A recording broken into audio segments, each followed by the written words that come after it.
100 boats are still looking for shore. There's more in my hopes than I imagined. The tiny roof nail lies in the ground, aching for the roof.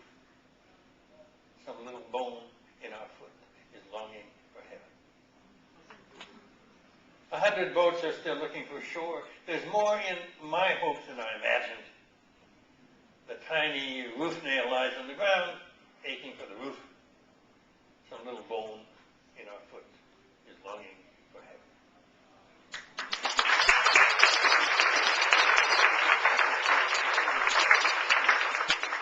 So this is a gazelle, 3 lines going on, keeping our small boat afloat. Are you okay? So many blessings have been given to us during the first distribution of light that we are admired in 1,000 galaxies for our grief. So many blessings have been given to us during the first distribution of light. I don't know what that has to do with the rest of them, but that we are admired in 1,000 galaxies for our grief. I think that's true. Don't expect us to appreciate creation or to avoid mistakes. Each of us is a latecomer to the earth, picking up wood for the fire.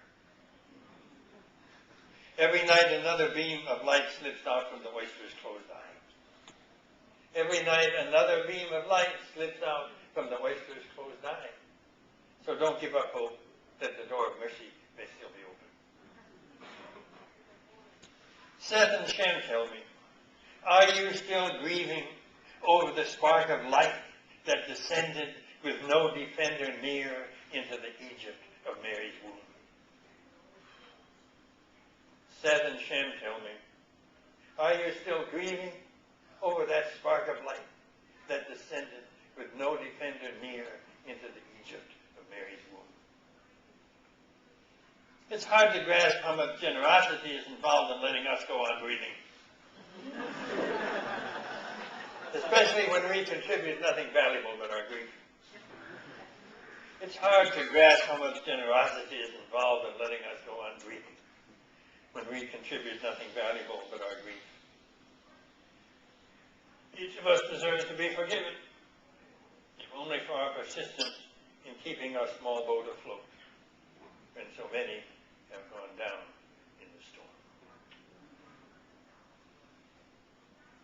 I especially feel that at my age, but you're old enough.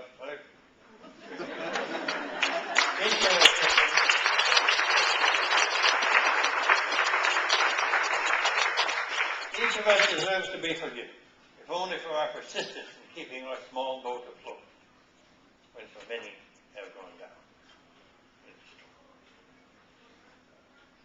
Little 4-line poem. Little poem for my wife. That morning I heard water being poured into a teapot. The sound was an ordinary, daily, fluffy sound. But all at once, I knew that you loved me.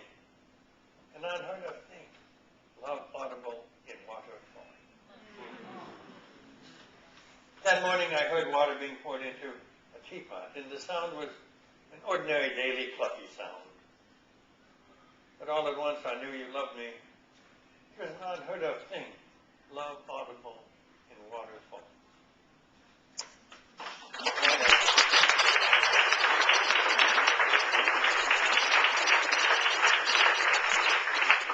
So this is another gazelle, and the tradition of the gazelle is that there's 36 syllables you have, and you have to change the subject with each group of 36 syllables.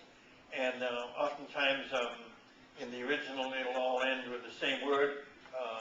But in English it's difficult to do that. In some of the other languages you can stick a damn vowel at the end. I mean, you can stick an adjective at the end, but you know, we're practical. We got to end with a big vowel. So I just sort of distributed the word forgetfulness around in the poem. Are you ready? Yeah. It's hard to know what sort of rough music could send our forgetfulness back into the ground from which the gravediggers pulled it years ago. The first moment of the day we court forgetfulness. Even when we're fully awake, a century can go by in the space of a single heartbeat. Even when we're fully awake, a century can go by in the space of a single heartbeat. The life we lose through forgetfulness resembles the earth that sticks to the sides of plowshares and the eggs that the hen has abandoned in the wood. 1,000 gifts were given us in the womb. Is this true? 1,000 gifts were given us in the womb. We lost hundreds during the forgetfulness of birth. And we lost the old heaven on the first day of school. Forgetfulness resembles the snow that weighs down the fir boughs. Behind our house, you'll find a forest going on for hundreds of miles. Forgetfulness resembles the snow that weighs down the fir boughs. Behind our house, you'll find a forest going on for hundreds of miles. Last stanza. It's to our credit that we can remember so many lines of Rilke. But the purpose of forgetfulness is to remember the last